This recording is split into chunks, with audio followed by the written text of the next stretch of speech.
Today we are really going to dig deep into the IFA initiation process. Now, as always, we are only going to be able to discuss certain aspects of IFA initiation, but my goal is to go as far in depth as I possibly can go without revealing too much information as far as the privacy and the ethics and other considerations go when it comes to telling non-initiates about IFA initiation. Okay. So we are going to talk about like Ìtẹfá versus Ìtẹfá. We're going to dig more so into Ìtẹfá, which is the full initiation process. We're going to look at some of the materials that are used during IFA initiation, break the steps down one by one, and then some common issues and concerns. So I am also addressing many of the questions, well, all of the questions actually, that you guys asked beforehand, because some of you put it on YouTube, some of you all sent me a message through IG on the story that I put out. And I really appreciate you guys for responding to those things, because it's such a blessing to be able to present to you all what you have specific questions about. Our Adissa, our Ifakuni Adissa has joined us. And so welcome. Thank you definitely for showing up as always. And we're going to go ahead and just dig into this topic, guys. First thing I want to address here is the purpose of IFA initiation, because it's something you must understand before going through the process in full. All right. So the point of it is to align you with the blessings, the knowledge, the wisdom of Orunmila, who is often referred to as Ifa. That is the Orisha of wisdom, of destiny, that knows what we are going to do. And so that's who we go to whenever we're doing an Ifa divination session. That's who is invoked, rather, when the owl speaks to an Orisha. So I've been asked that question in the past as well. When somebody does Ifa divination, they're speaking to Orunmila specifically when we're talking about Isheshe. And that's another major point I want to make here.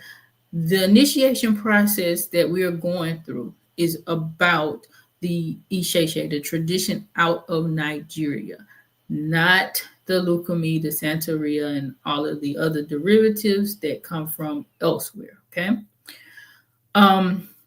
And it's also about you getting some divine guidance from your Ori. So your Ori and Orunmila are working together in this process, and you are getting that deeper level of connectivity. That's what it's about, so that you can understand yourself better. It's really, really about self-discovery. So you know who you are, and you can make better decisions in your life moving forward, so that you can live the best life possible, because that's what we're all on this journey for.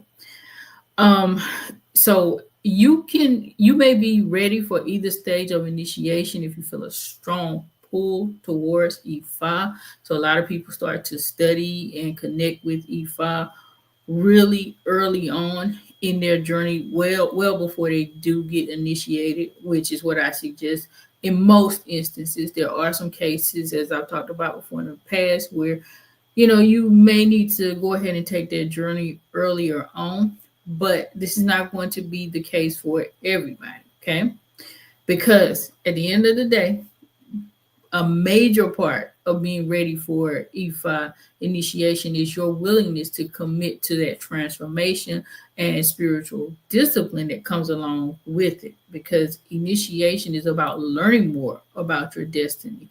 And so, like, the whole purpose of that is so that you can live according to your destiny. Because you're not trying to do that, it's really no purpose in getting initiated. All right. Some signs. So some of you all asked me about this, like, what are some signs that I should be getting initiated, or that I know I'm ready, rather? So a lot of times people have dreams or visions about the process. You may just, keep having dreams about you actually going through an initiation ceremony, or you may be having dreams where somebody's talking to you about getting initiated or something like that. It can come in so many different forms, not just one way, but you'll know through those dreams and visions, okay, this is urging me to go down this path. You may have ancestral visitations, and that can happen in a number of ways as well. So you can, definitely through clairvoyance, you can hear them speaking to you. You can dream. You can just go through so many different stages. You just have that sense of knowing it's time for me to take this walk, okay?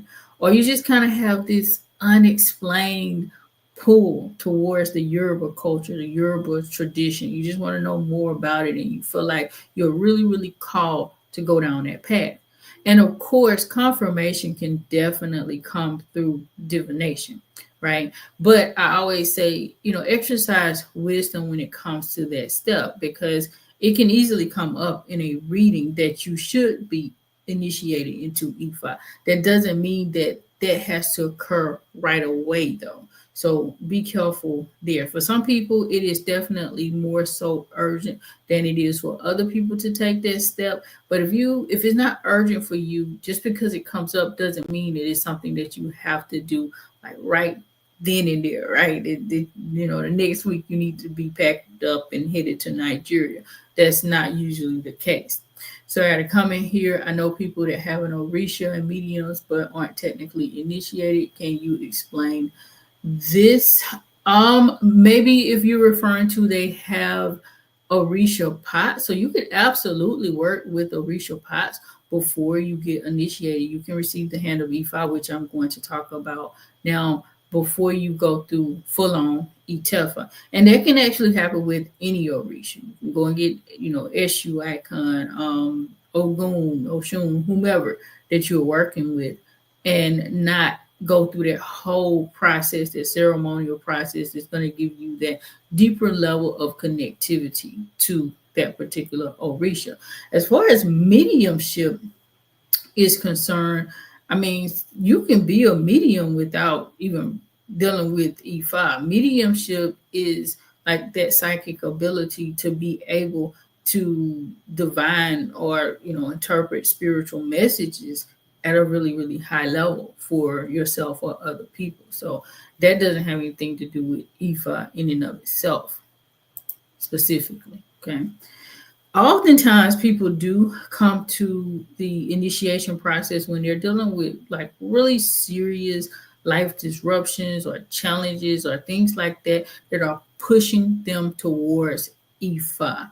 And that happens quite often. People just, maybe it's a spiritual awakening experience. I noticed that many of our clients are going through this, I just had this experience and I know that there's something else out there for me. I don't know exactly what it is, but I feel called towards something. And so they oftentimes will come to Ifa and then eventually feel that pull or that need or desire to go ahead and initiate into the tradition. That being said, you don't have to initiate onto Ifa or any other Orisha for that matter, just to practice or serve the Orishas in meaningful or impactful ways. Okay, you're saying one is a child of warrior but told me she's not initiated. Can you explain the steps before the hand of Ifa? We're going to talk about the hand of Ifa, but when you're saying she's a child of warrior and not initiated, are you referring to she's not initiated unto warrior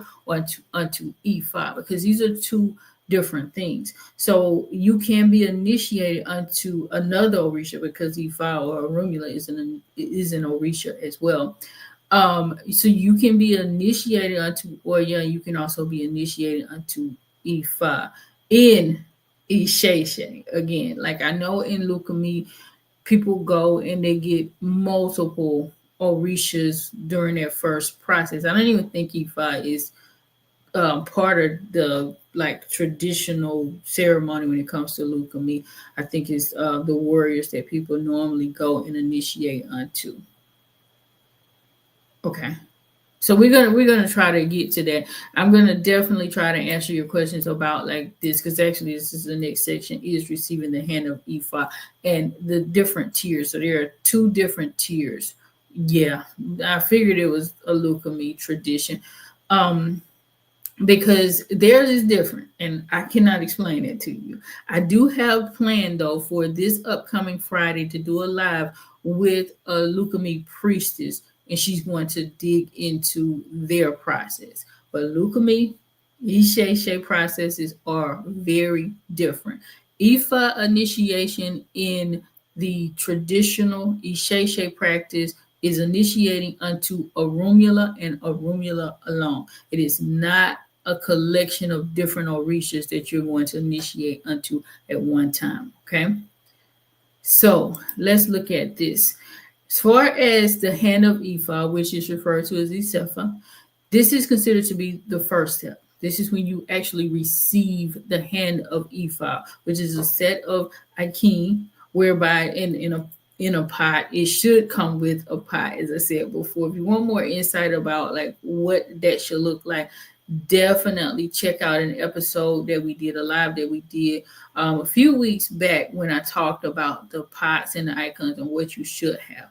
But it should come with the actual pot itself, plus the icon, the consecrated objects. And of course, you should be taught how to use these devices. This is not full initiation by any means. This is only part of the initiation process, okay? It's the first step. And it can be done in person or remotely, because that was one of the questions I got too. And I know there are so many discrepancies out there, but when you're receiving the hand of Ifa, this is an icon. You don't have to be present for that, because there's nothing that somebody has to do with you physically, right? You do have to be present for full on initiation, because there are some physical steps that you need to take, and this cannot be done remotely. If anybody's selling you full on Ìtẹfá remotely, definitely run away from those people, right? So you are abstractly African. Fantastic. Looking forward to learning more about this Friday. Thank you. Yes, me too, right? So I've studied some, but I don't know a whole lot about the leukemia tradition. And I learned here and there in bits and pieces of it. Asaju, greetings. Thank you for showing up. We really appreciate you always. We appreciate everybody. So thank you all for who has joined us since we started, as well on IG and on YouTube. And I think I'm on LinkedIn. Something's going on with my Facebook connection, so it doesn't connect anymore like it should. But going back to what I was saying, it can be done remotely. Somebody said, well, I've heard emphatically that you cannot do the hand of Ifa remotely. It can be. Many people get their hand of Ifa remotely. If it's something that you don't feel comfortable with, don't do it remotely. But you can do it remotely. It's not something that is impossible to do, because there's no special requirement for you to be there, as I said before. In the diaspora, Ìtẹfá, receiving the hand of Ifa, usually comes months or years before one fully initiates, when you go through that full-on Ìtẹfá process. However, you can experience both of these stages at the same time. Though it's more common for people to receive their hand of Ifa first and maybe go for weeks or months or even so years before they actually go ahead and take that, next step. And that's for many reasons, primarily financially, right? Because the full-on initiation ceremony is much more expensive than receiving the hand of Ifa. And I'm going to briefly cover the cost of each shortly. We went in depth last week into the cost of full-on initiation. So definitely check out that episode if you want to understand the breakdown of that. So once you receive your hand of Ifa, your primary commitments are going to definitely be praying to Ifa, working with your hand of Ifa, the sacred Akin, following any taboos that you receive at that time, though your taboos can change later on when you go through full-on initiation. It may be added up, right? So, or it could be some that are taken away. Usually it's going to be about the same, but it can be somewhat different, okay? Studying the tradition, which this is a lifelong endeavor. It's nothing's going to change, but definitely if you go ahead and receive that hand of Ifa, it's much better for you to start really going in depth and studying and understanding the process before you do full on initiation. Walking in Iwapele, gentle character, right? Living a life that you're trying your best to align with your destiny, and also serving your spiritual community. So if you're working with an elay, you want to try your best to serve that elay as much as possible in whatever function or capacity that you've been tasked with doing so.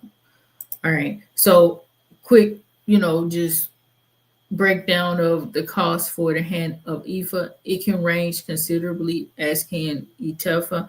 So 500 to about 2,000 is average for receiving the hand of Ifa. So it's going to have a lot to do with the person that is preparing there for you, what kind of sacrifices that they're doing. They should be using the top level sacrifices whenever they are consecrating any type of icon or what do you call it, a pot or anything like that for you. And if it requires shipping, there's some additional fees that you got to consider, things of that nature. So now that's the first step, receiving the hand of Ifa. And if you actually want to see what that looks like and go more in depth in that process, we do have a course that kind of walks you through what that looks like, and you can actually see the hand of Ifa, see how it's fed, so forth and so on. And that is available on the website.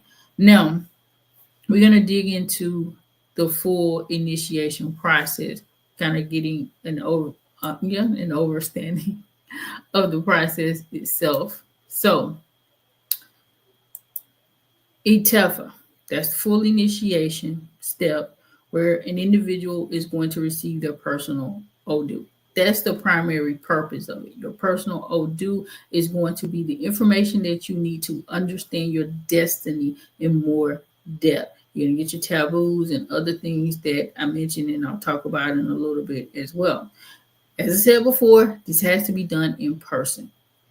If somebody's offering you Ìtẹfá remotely, you should not go for it because this is not correct.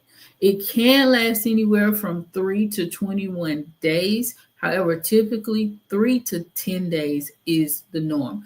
3 days for the ceremony or the process itself, and then the additional days are going to be used either for probably education, as well as some additional protection work that your elay may provide to help you along your journey and things of that nature. So, you want to ask those types of questions as far as what is included in that process for whoever you are working with. Don't go in general, right? Ask them specifically what goes in that process, how long you should prepare for it, especially if you are traveling, because that's paramount that you schedule your trip properly so that you can spend enough time with them and getting everything that you are meant to get when you do full-on initiation. Only a qualified Ifa priest or a priestess can take you through the initiation process. You cannot initiate yourself into Ifa. And you definitely don't want someone who is not a qualified priest or priestess taking you through this process. And when I say qualified priest or priestess, I'm not saying someone who is just a Babalawo or an Iyanefa, but someone who has been trained in the process of actually initiating people and knows what they're doing. Because somebody could be, fresh out of training when it comes to being an Ifa priest or priestess, and they don't really know this process, because usually they are going to walk through it with other people under the direction of a different Ifa priest or what have you, before they start to initiate people on their own, before they start to lead that process on their own. And that's definitely something that you want so that it is done properly, okay? In Nigeria, this is normally going to be done by a pretty hefty team of priests and priestess, elders in that community. However, in the diaspora, I have seen it where it's like only a handful of people doing this process. And it's not to say that that's bad or wrong. A lot of that just has to do with availability and access, right? So you don't have the same level of community in the diaspora, especially in America. It's a little bit different when we talk about the Caribbean islands because the traditions are really strong there. But when you talk about in certain pockets of America, you may not have a lot of people to be able to initiate a person. And usually that means the process is going to take much longer as well when it comes to things like that. Because the fewer people that are available to help out, the longer it's just going to take to get the thing done as it would anything else. Any shay, it is perfectly fine and normal for women to be initiated, even to become Ianifas. I know in the diaspora traditions, this is not always the case, but in Nigeria, it is. In some traditions, women can't be initiated, or if they can be initiated, they cannot become priests of the tradition. So, but that's not the case in Nigeria. Okay. They can go through the full process too. It's not just receiving the hand of Ifa, everything. Okay. As far as the age restrictions in Nigeria, there aren't any. As long as a person can walk and talk, they can repeat after what the person is saying and follow basic instructions, they can be initiated. So a very young child, 5 years old, can go through the initiation process. Again, as long as they, or have use of their faculties independently and they can repeat words that they will have to recite throughout the process, voila, they can go ahead and do that. However, in the diaspora, it's definitely more common for people to be of an older age. A lot of that has to do with us being disconnected from the traditions, and now we're trying to come back into the traditions and things like that. So many times, a lot of people in the diaspora are older anyway, right, when they first come into Ifa. So it's a no-brainer. There may be situations where somebody has integrated in the tradition and they have children, and their children know, from the door about the tradition, but it's still common in many instances for a person to wait until the age of majority or beyond before they become initiated. Yes, I see you saying, wow.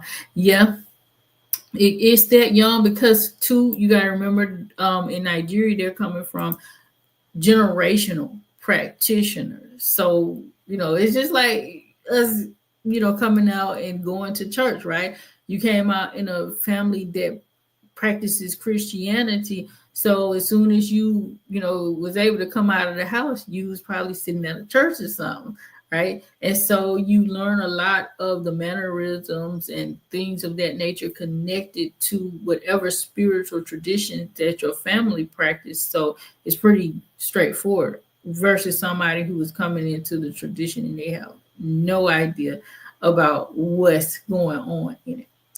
As I talked about before, the cost for full initiation, the Ìtẹfá process, can vary widely, usually $3,000 to $15,000. I'm not going deep in here because last week we did a very comprehensive episode breaking down those costs and what you should pay and what you shouldn't pay based on what's usual and reasonable and things of that nature.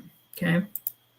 I do want to quickly go over some of the materials that are used during even initiation, the full-on process, because that heavily impacts the price of Ifa initiation. So usually it's going to be some white cloth that you're going to need, different sacred tools that need to be there.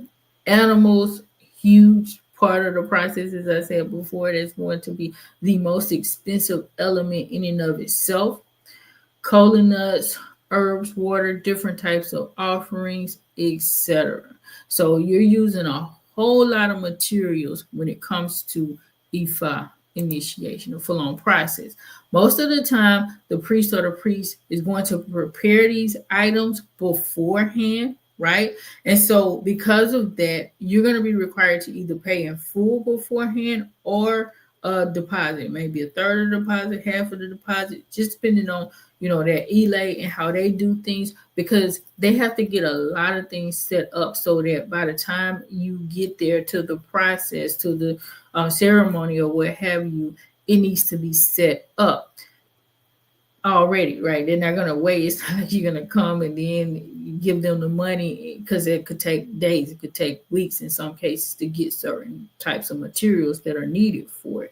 This is why I always say, know who you're initiating with, right? So you don't want a situation where you're trying to get initiated quick and in a hurry. You're just doing it with somebody that you just met, and you send them large sums of money, and then they take off with your money. This is why you should be working with a reliable or reputable owl beforehand. You should know these people. You should really, really feel comfortable with them before you take that step. All right, so during the ceremony, you're gonna feed at least, Ifa, Eshu, your Ori, and your mother and father's Ori. Those are the major Orishas that you will have to feed. You may have to feed other Orishas based on what comes up in your divination feedback. And during the process, you're going to do multiple divination sessions because there's so much going on during the time. So it is very common for you to go through 4 to 6 rounds of Ifa divination, that's Ìtẹfá, throughout the process. But again, all of that's accounted for beforehand. It's not like doing a regular Ifa reading where you're then told, oh, this is the Ebo, the sacrifices that you need to now perform onto this particular Orisha or whatever Orishas that will come up in that particular reading. Instead, you're going to be given multiple animals, and usually multiple Orisha. One Orisha will take multiple animals in this case, so it's not going to be like your typical give one cock to Eshu, for instance. Eshu may be taking 4 to 5 to 6 cocks during the initiation ceremony, because this is really, really big. This is not, a small thing that happens. This is one of the most important things that happens in the tradition when somebody gets initiated. Okay, so we're going to break down some of the steps. I'm going to give you a lot of the information that goes on there, a lot of the details rather that go on there.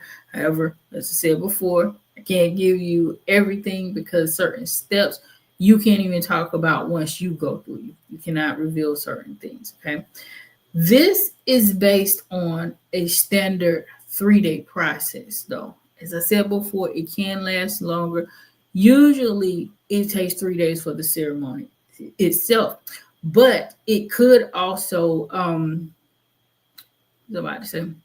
it could also incorporate a longer period of time depending on the person that's initiating you and things of that nature. Okay, so pre-initiation divination occurs first, so that we know what rituals that you got to go through initially, right? Sometimes this can happen up to 7 days prior to the actual initiation ceremony. It just depends on the elay that you're working with. Or it can begin on the first day of official initiation. Again, that's all relative to the house you're working with. Now, initiates are going to go through a period of cleansing and preparation, spiritual baths, things like that, maybe short periods of very, very short durations of fasting, praying, Ebo offerings and things like that on the very first day of the initiation process. Okay. Then the initiate will go through a brief period of isolated, where they're kind of by themselves in order to focus more, to purify their mind and things like that on that second day period. Then they're also going to visit a sacred river or another sacred location during this phase of the process. Okay, so this is heavily dependent on where you are initiating at. In Nigeria, you're definitely going to go to some type of sacred space, depending on the region that's going to determine the sacred space. In the Americas, usually they'll try to find a space in nature that, maybe they've tried to do some consecration work on or something like that, is it looks very different.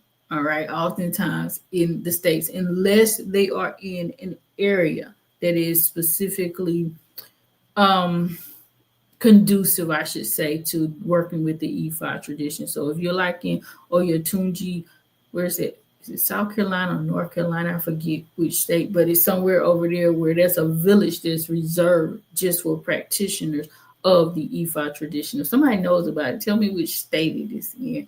But that particular village really looks just like Nigeria, okay? But it is in the US.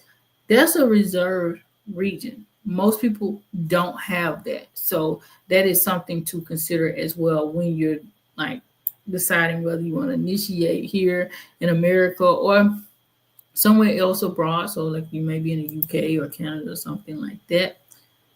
Okay, so I don't know why I think it's working like that. So sorry about this. Keeps moving.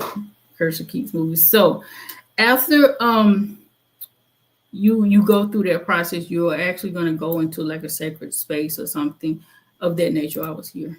Sorry. A sacred space or what have you. And that's going to be on that second day. All right. Then the shrine, the materials, everything that really goes deep into the process of you getting your Odu out is going to be set up. Invocations, prayers are going to be said, different chants said unto Rumula or read the ancestor, different ceremonial rites are going to be performed on the initiate's behalf. Okay. And then on that third day, the initiate is going to witness their Odu. So what that means is you are going to get a deeper level understanding of your destiny, which is the overriding purpose of this process, so that you understand yourself better and things like that. All right. You're going to get your destiny. What did you come into this earth to accomplish and fulfill? Okay. What kind of lessons are you meant to learn? What's going to take you to that next level? Your permanent taboos. All right. Strengths and weaknesses that you need to know about in order for you to live better in this experience. Any type of responsibilities. You'll also get your Ifa name during this process, so forth and so on. Okay. After this, the final blessings and celebration take place. It involves, the community integration. You're going back into the community. Now you're going to, go back in as a new person, as a completely different person. It's going to be basic celebration, right? Food, music, dancing, singing, things like that, as you would expect after such a big ceremonious process. All right. After initiation, you are going to return back to your home with your hand of Ifa. If you didn't receive it beforehand, you're going to have a brand new hand of Ifa. If you did already have your hand of Ifa, and that's something that you are going to be told to bring with you if you already have it, because you will receive additional Akim during the process. And so you'll go back home either with a brand new hand of Ifa or a hand of Ifa with additional Akim. So that kind of sums up the process itself. Now I want to get to some questions and concerns that people have asked about Ìtẹfá. So, as I said before, initiation brings spiritual connectivity and protection. It is not about you not having any more challenges, any more problems in life. You're still going to go through problems. The difference is that once you go through the initiation process, you're going to have the tools that you need. You're going to be equipped with the ability to navigate whatever challenges that you have in a more efficient and effective way for you. Okay. If you abandon Ifa initiation and say, I don't want to do this anymore, right? So we just stop serving Ifa. I don't want my hand of Ifa anymore. So forth, so on. I want to pray to this deity. I don't want to worship this deity. In fact, I want to go over here and I want to worship Jesus, right? Or whoever, Buddha or whoever. You are not going to be punished or cursed because of that. However, you obviously won't experience the same benefits as you had been before. You're going to probably be out of balance because that's what this process is for. And so, even after initiation, things don't just stop, it's still a process of growing and learning as you work with the hand of Ifa, as you work with your Ori, right? And possibly even other Orishas on a really high level down the road at some point. So, you're gonna miss out on certain guidance and things like that. But like, don't let anybody scare you like, oh my God, you're gonna be punished and something bad is gonna happen to you.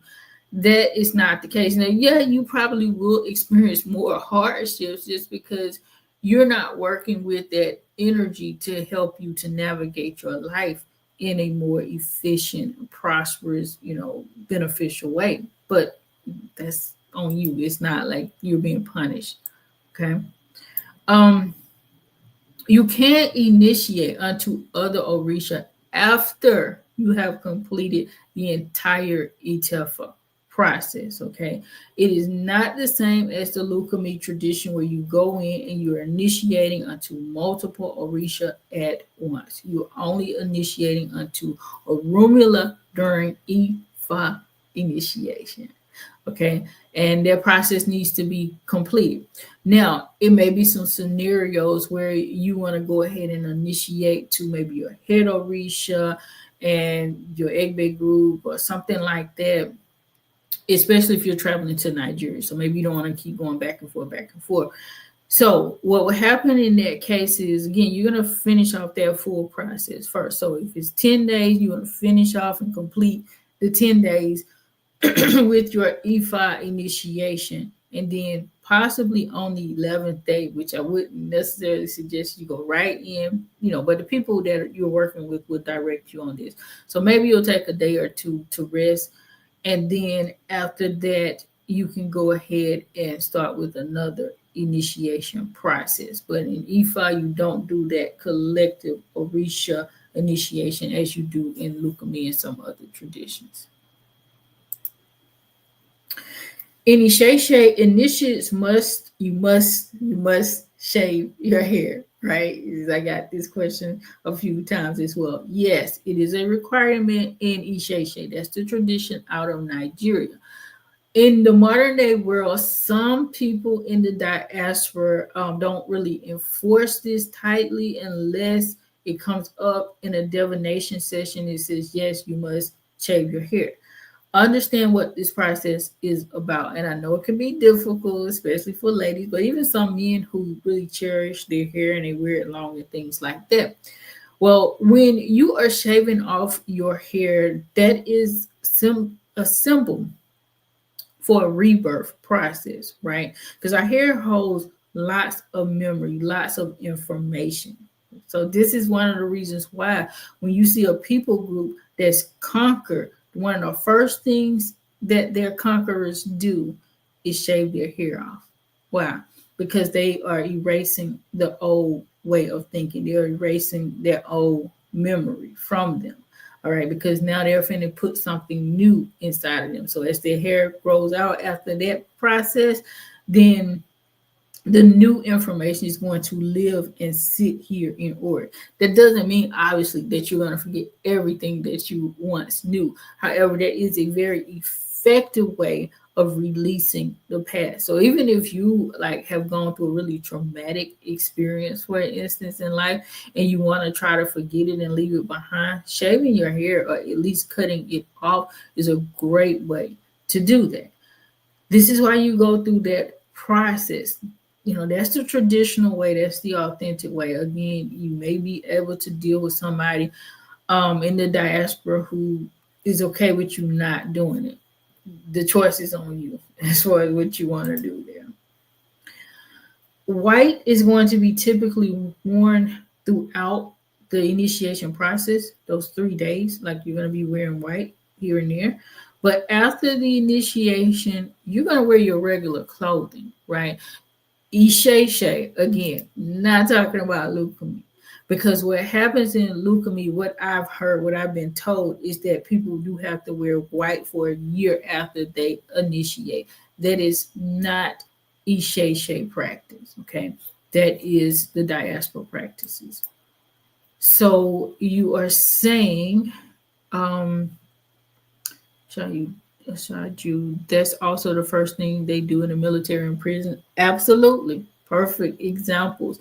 Absolutely, they shave you off because now you are entering a new life, a new way of being. So they're trying to get rid of that old energy from you. That's what the process is about. Again, you take it as you will, because I know a lot of women have issues like, I don't want to shave my hair off, but I want to get initiated. You got to decide for you what's more important. That's all I can say to that. During the initiation process, it's generally expected that you avoid like makeup and nail polish and excessive adornments, accessories, and things like that, earrings, jewelry, so forth and so on. Also avoiding like a lot of heavy scents, perfumes, etc., any type of chemicals, because it's about purity. Like this is a purification process in and of itself. So you don't want to bring all of those things through the ceremony itself, right? So if you're staying, like I said before, 10 days and the ceremony is only 3 days, you don't want those things for those 3 days. After that, you can go ahead and deal with those types of things. So you can't bring them with you. You just don't want to, engage with them in the process itself. All right. You might be required to sleep at the initiation site, right, throughout the process. But in other cases, you may be allowed to just go back and forth to your accommodation when you're not actively engaged in ceremonies or rituals that have to do with initiation itself. Electronics, right? Like leave them at the door, so to speak. So this is not, of course, this is a new age thing, because prior to this time frame, this wasn't even something that people had to discuss. But when you're going into the initiation process, it's not appropriate to even have electronics with you at all. So social media, phone calls, texting, etc., shouldn't be a thing if you don't bring your electronic devices, your mobile and tablets and things of that nature. That being said, right, if you are traveling, and especially like somewhere like Nigeria, and you are going to be leaving things like in your room or your hotel or something like that, I would suggest that maybe bring somebody with you to watch those things, because that's not the place where you want to leave that type of expensive equipment and things like that if you want it when you finish with the initiation process. Or two, you probably can give it to somebody that you are working with throughout the initiation process for safekeeping, so that you don't have to worry about that if you're staying in a hotel, for instance. Okay.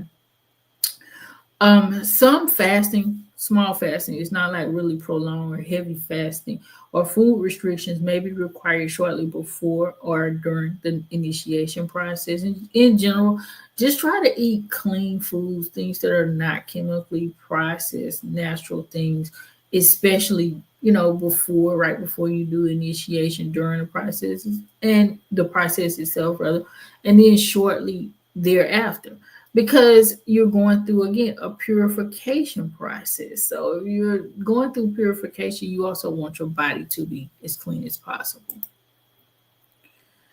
As far as having sex, this is not allowed during the initiation process. So you should not be engaging in that type of activities for 3 days. You can't hold off for 3 days. Then you might want to reconsider going through that process at that time. All right. Women, you should not be on your menstrual cycle when you're going through initiation. So if you have to schedule it, you want to schedule it in a timing that is going to fit your time of month. Okay. Because you're not really supposed to be having active bleeding when you're going through that process. So being intoxicated, that means the overconsumption or the excessive consumption of alcohol is not permitted during the initiation process. So obviously you're not going to get there and turn up. That's not what you're supposed to be doing. However, you may be required to consume some alcohol for ritual purposes. So, both of these dynamics are important. All right. So, if you have issues going for prolonged periods of time without alcohol consumption, excessive alcohol consumption, you definitely want to think about the initiation process, have a conversation with the person that is initiating you so that you can make a wise decision there. Likewise, if you have issues with drinking alcohol, maybe you were an alcoholic in the past, right? Well, they say you never overcome being an alcoholic, I think. So maybe you are an alcoholic, recovering alcoholic, and you're not really supposed to be drinking. That's another conversation you need to have with the person that is initiating you. Or if you're just the type of person that doesn't drink, you just choose not to drink, that can be a challenge as well, because there are some instances where you may have to consume small amounts of alcohol, dry gin specifically, throughout the process. So just ask about that if you have challenges in that area for whatever reason. All right, so you can still work with other spiritual systems whenever you initiate unto Ifa. With that being said, you want to make sure that whatever other traditions or other spiritual practices that you are working with, that they align. They absolutely align with your Ifa practice. All right. They're not violating any taboos or anything like that. The goal is to focus and to truly align, but there are plenty of people who are initiated in Ifa and they still practice other traditions. Even so, Christianity, usually not the case with Christianity, but a lot of times I see people who are initiating into Ifa and also Nukumi and Voodoo and so many other things that they're practicing. Let's see. Greetings, my dear alien black girl. Okay, and also, guys, I am going to close up. I forgot to say that before I started this section. So I'm about to close up soon. Excuse me. I have a few more points to cover. So definitely go ahead and get your questions in the chat. You're saying, can you talk a little bit more about why rituals initiation can't happen during your cycle? I never understood the reasoning for this. So menstrual cycle is a cleansing process itself. It is a ritual in and of itself, as I often explain to women. And so when you're going through like purification or cleansing rituals, you really don't want a whole lot of other things going on at that time.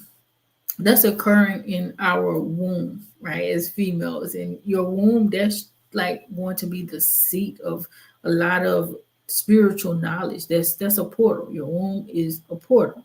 And so you want that to be clear so that you can receive accurate information, wisdom, and guidance during that time. You are during your menstrual cycle, you're releasing toxins from your own body. If you're sexually active, you're releasing toxins from the male that you've been with. Okay. If you are bleeding right after childbirth, obviously you're releasing toxins from that process and from the baby. So you don't really want to engage in rituals during that time unless you just don't have a choice for whatever reason. But that's its own cycle. It's its own ritual. That's nature's ritual. So just allow your body to deal with that as it should during that particular time. I hope that answers your question. Okay. Going to the next, let's see. The hand of Ifa alone does not give you the authority to go out and start performing divination for other people. All right. The hand of Ifa is actually a personal icon that you're supposed to be working with. Yes, other people can give offerings at your shrine and things of that nature, but this is something more so for you. This is not something for like you to go out and just start to practice and working with other people with, especially if you don't have training in the process. Okay. If it's your path to start doing Ifa readings, then you have to go ahead and get that training thereafter. And you are welcome. It makes sense. So You're welcome. I do want to do a more in-depth episode about the women's menstrual cycle. I got a backload of topics that I'm covering because you guys you ask such amazing questions and I absolutely love it. But there are so many different topics that I want to cover, and I usually cover the ones that I get the most requests from. This particular episode because I get a lot of questions about EFI initiation. Not all initiates are called to the priesthood, so understand that. Again, this is not like the Lucami and the Santeria, where like in those traditions, oftentimes I hear that when a person initiates, they're automatically considered to be a priest or a priestess. That's not the case in Ifa, Ishesha, right? You're an initiate. You become a priest or a priestess after you go through the appropriate training for their process. And that's an experience all in of itself. This is not something that, excuse me, you just get you go through the process of getting your hand of Ifa, you go through the ceremony, get your personal Odu, etc., etc. Because that's what this is. Ifa initiation, again, it's a personal process. This is not for everybody at this stage. When you go through and train for an Ifa priest or priestess role, then that gifting, that knowledge and information is for you to use to work with everybody. Your own initiation experience is supposed to be used for you to go through a process of self development and edification. Okay. Alrighty, so you may need to change some aspects of your lifestyle after you initiate, especially when it comes to taboos and things like that, because you don't, like I said it before, like if you go and you get like your taboos or what have you, you want to follow them because now you know. And so it can be much worse off for you when you know and you decide you want to go ahead and violate your taboos then, okay? But usually you can continue to live the life that you were living before. All right. As long as it's not violating taboos or any sacred responsibilities that are connected to the tradition. Obviously, you're expected to walk in Iwa Pele, but that doesn't mean like you just have to drop every aspect of your life that you were dealing with before, even if your life wasn't considered necessarily righteous. Okay, I'm not saying to continue to live in that space, but usually after you go through the initiation process and you're really working with Ifa and what the work that you just did, you will naturally start to gravitate towards a more righteous way of living. All right, it's not like now you're forced or else you're going to be cursed or something like that. Come in here, you're saying, please save this live. I'm at the do this. Okay. It's actually going to be available on my YouTube channel. It is available right now. So definitely check that out at Asanee 44. All right. On YouTube. So guys, if you that's all I had to cover here. If you have any more questions, go ahead and put them in the chat so we can get them out. Next week live stream, I want to discuss spiritual husbands and wives. I've been getting a lot of questions about this lately. So we are going to talk about this dynamic in more details. Okay. Let's see. I think I got to come in here. Oh, you were just saying thank you. You are very, very welcome, my dear. So if you have any more questions, otherwise we are going to close up. We're going to close up shortly, but as always, guys, if you want one of the most transformative IFA divination sessions that you've had in your life, on authentic IFA products and services, definitely visit us at asanee44.com. Thank you all for joining us. Again, you can catch it live. You can catch the replay rather on YouTube at Asanee44 if you're watching from IG or LinkedIn, because I'm connected to those platforms right now. So Ashe, please have a very blessed and beautiful day and be on, guys.